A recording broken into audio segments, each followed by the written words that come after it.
Глава 15. Я начал упражняться в слушании звуков мира. Дон Хуан велел мне практиковать это в течение 2 месяцев.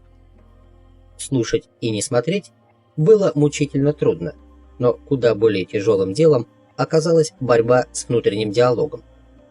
Тем не менее, к концу 2-го месяца я научился его останавливать, правда, на очень короткие промежутки времени, а также обращать внимание на звуки. Я приехал к Дону Хуану 9 ноября 1969 года. «Прямо сейчас и отправимся в дорогу», — сказал он.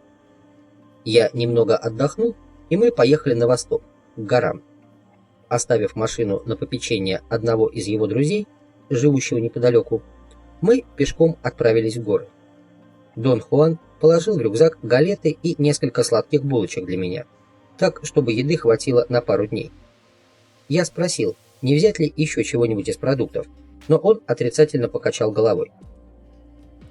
Всю первую половину дня мы шли. День выдался очень теплый. У нас была только одна фляжка воды, из которой пил в основном я. Дон Хуан дважды немного глотнул. Когда вода закончилась, он сказал, что здесь смело можно пить прямо из ручьев, постоянно попадавшихся на пути, и посмеялся над моими сомнениями, отбросить которые меня вскоре заставила жажда. После полудня мы остановились в небольшой долине у подножия холмов, покрытых сочной зеленью. За ними, на востоке, на фоне облачного неба, возвышались силуэты высоких гор. «Ты можешь записывать все наши разговоры и все свои впечатления, но никогда не должен упоминать место, где мы сейчас находимся», — сказал Дон Хуан. Мы немного отдохнули, а потом он достал из-за пазухи сверток и показал мне свою трубку. Набив ее курительной смесью, он спичкой зажег сухую хворостинку, которую засунул в трубку. Трубку он протянул мне. Раскурить ее без уголька оказалось достаточно сложно, и нам пришлось не один раз поджигать палочки, прежде чем смесь разгорелась. Когда я докурил, он сказал, что мы пришли сюда выяснить, на какую дичь мне предстоит охотиться. Очень внятно он 3 или 4 раза повторил, что главная моя задача — найти дыры.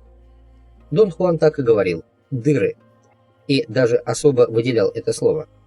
Он сказал, что в таких дырах маг может найти самые разные послания, указания и инструкции.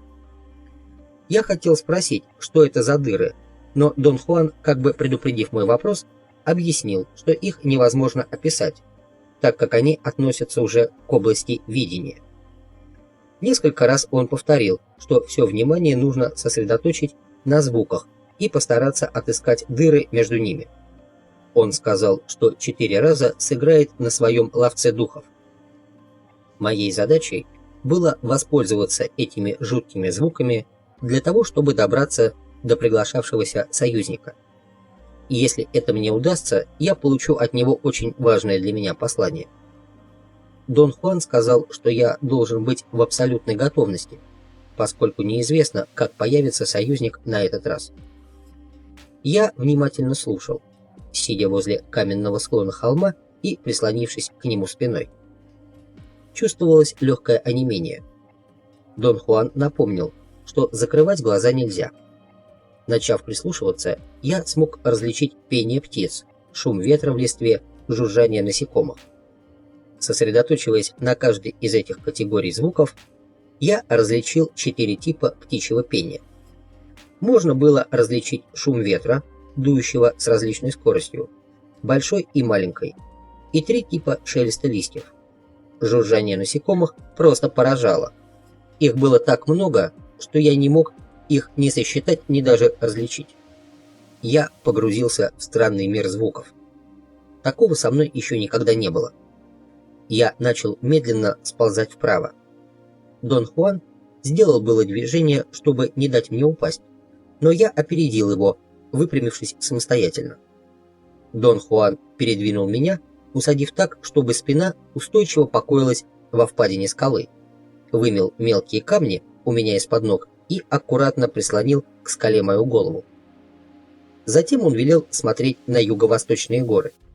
Я зафиксировал взгляд на далеких горах, Но он поправил меня, сказав, что нужно смотреть не на них и не фиксировать взгляд, а переводить его от точки к точке, как бы осматривая возвышающиеся напротив холмы и растительность на их склонах. Вновь и вновь он повторял, что внимание должно быть сосредоточено на слуховом восприятии. Опять на первый план вышел мир звуков. Причем не то, чтобы я намеренно их слушал, скорее они сами заставляли меня вслушиваться в них. Ветер шуршал листьями.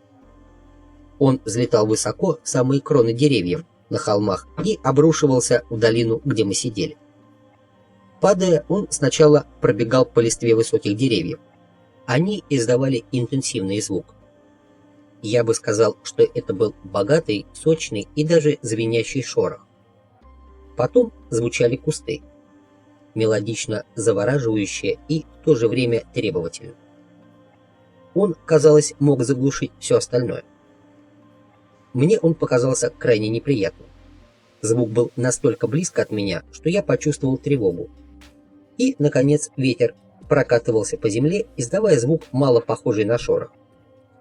Скорее, это было что-то вроде свиста или даже низкого монотонного плоского жужжания. Вслушиваясь в шум ветра, я понял, что в нем одновременно смешиваются звуки всех трех типов. Было интересно, как мне удалось их разделить. Но тут я начал различать пение птиц и жужжание насекомых, словно в течение шума ветра в поле моего сознания ворвался мощный поток всех остальных звуков. Хотя, по логике вещей, эти звуки никуда не девались и тогда, когда я слышал один лишь ветер. Пересчитать все птичьи посвисты и жужжания насекомых я не мог, однако был абсолютно уверен, что слышу каждый отдельный звук. Сочетание звуков было исключительно упорядоченным. Я действительно не мог бы найти более подходящего слова для описания характера всей звуковой гаммы, чем упорядоченность. Звучание имело структуру. Звуки возникали в строго определенной последовательности.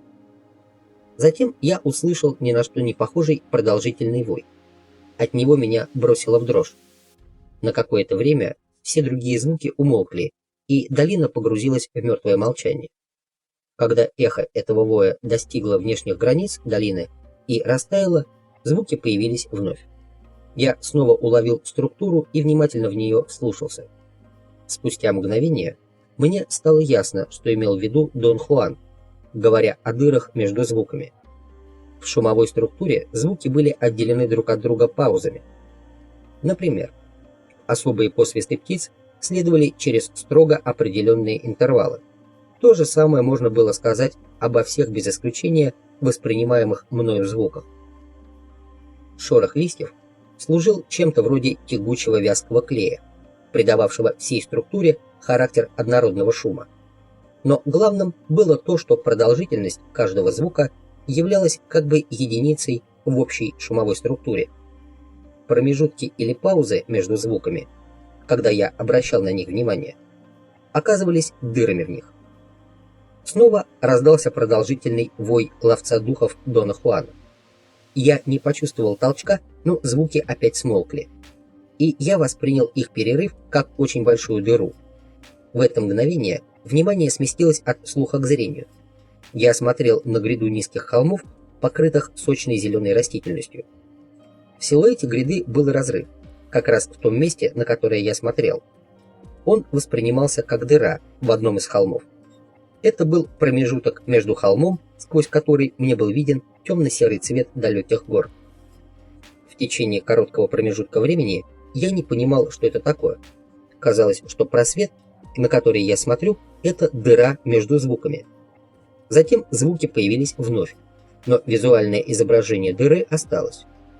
Спустя мгновение я с еще большей ясностью начал осознавать шумовую структуру и расстановку в ней пауз.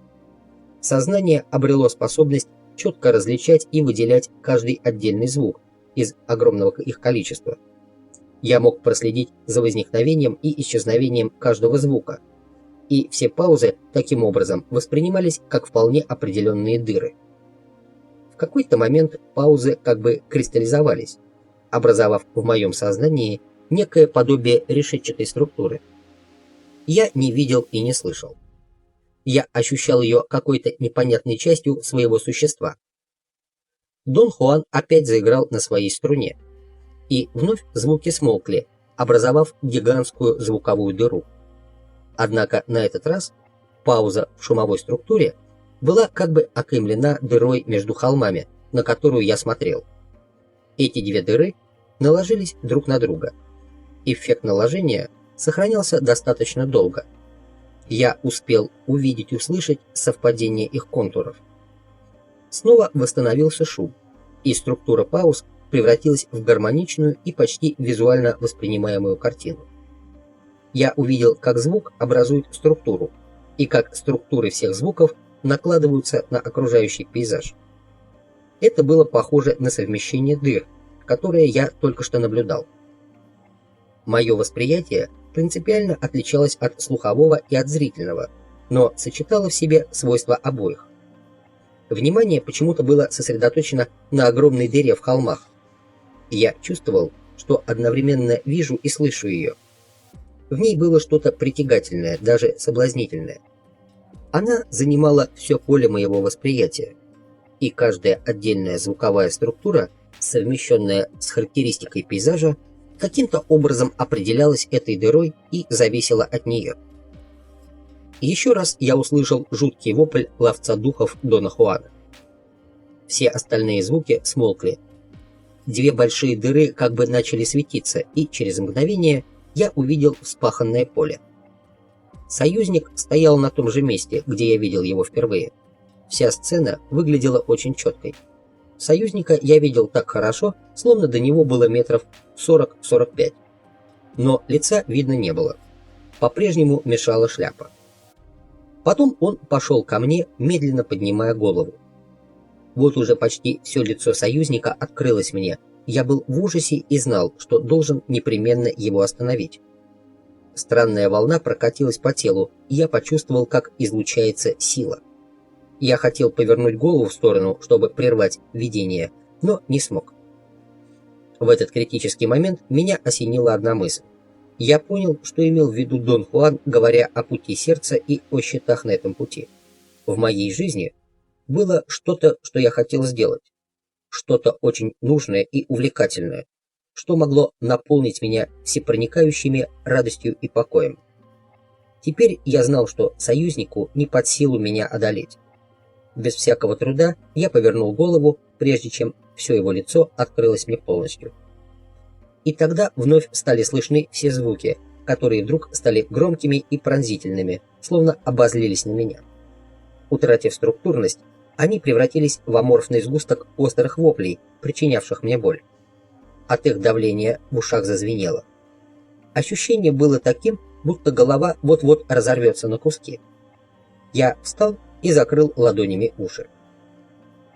Дон Хуан помог мне дойти до ручья, заставил раздеться, лечь и вкатил в него. Я лежал в почти рассохшемся русле, а он черпал моей шляпой воду и поливал меня. Давление в ушах быстро упало. На отмывку меня ушло всего несколько минут. Осмотрев меня, Дон Хуан одобрительно кивнул и сказал, что я сделался твердым почти сразу. Я оделся, и он велел мне сесть на прежнее место. Я чувствовал необыкновенный подъем. Сознание работало ясно и четко. Дона Хуана интересовали все подробности моего видения. Он сказал, что маги используют звуковые дыры для получения особой информации. Через эти дыры союзник мага показывает ему очень сложные взаимоотношения явлений мира. Подробнее говорить о дырах Дон Хуан отказался. Попытку задавать вопросы на эту тему он немедленно пресек, сказав, что пока у меня нет собственного союзника, такая информация мне только навредит. «Для мага все наполнено смыслом», — сказал он. «В звуках, как и во всем окружающем, имеются дыры. Обычный человек не замечает их из-за низкой скорости восприятия, поэтому он беззащитен перед жизнью. Черви, птицы, деревья — все существа могут рассказывать нам удивительные, невообразимые вещи. От нас требуется только скорость, достаточная, чтобы уловить их послание. Мы можем ее добиться. В частности, дымок дает человеку такую скорость. Но для этого нам нужно состоять в хороших отношениях со всем миром. Именно поэтому мы должны беседовать с растениями, которые собираемся убить, и просить прощения за причиненный им вред. Это касается и животных, на которых мы охотимся. Мы всегда должны брать ровно столько, сколько нам нужно. Иначе убитые нами растения, животные и черви обернутся против нас и станут причиной наших болезней и несчастий. Понимая это, воин старается их успокоить. Поэтому, когда он заглядывает в дыры, и деревья, и птицы, и черви посылают ему нужные сообщения.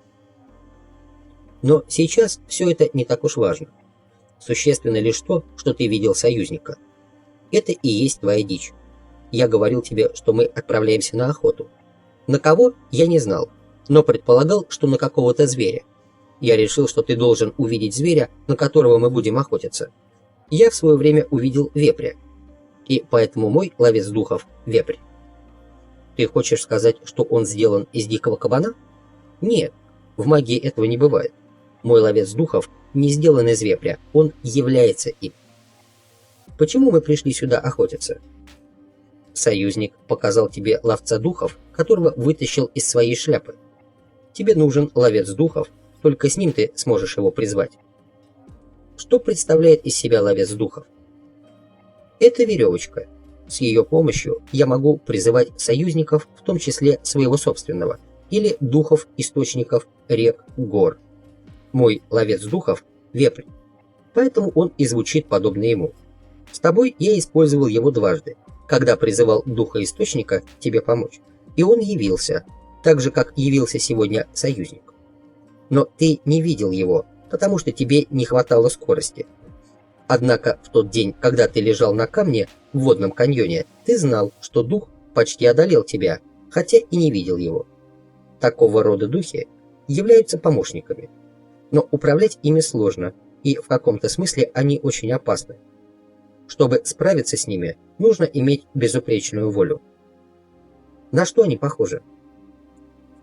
Каждый человек воспринимает их по-своему. Впрочем, как и союзников.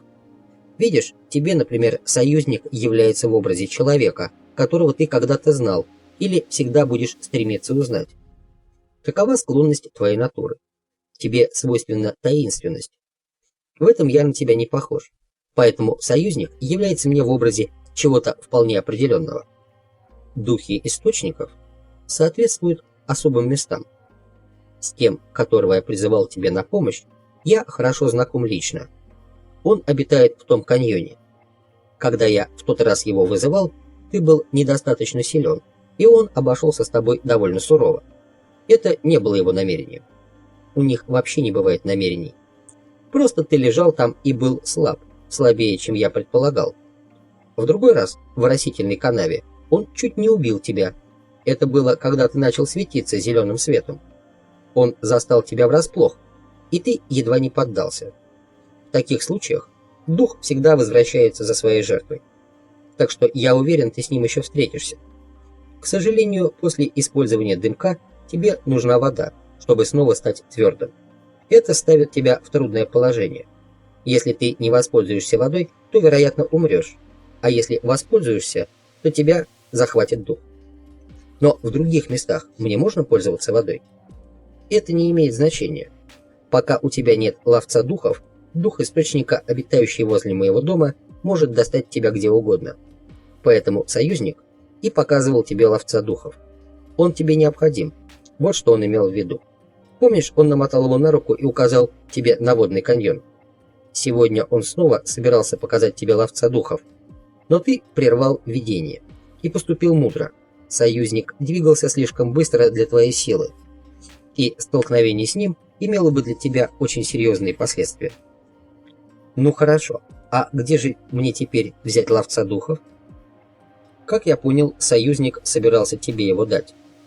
Каким образом? Откуда я знаю? Тебе придется сходить к нему. Он уже сказал, где его искать. Где же?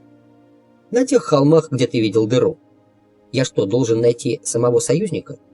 Нет, но он уже приветствует тебя. Дымок открыл тебе путь к нему. Позже ты встретишься с ним самим, лицом к лицу. Но это случится только после того, как ты хорошо с ним познакомишься.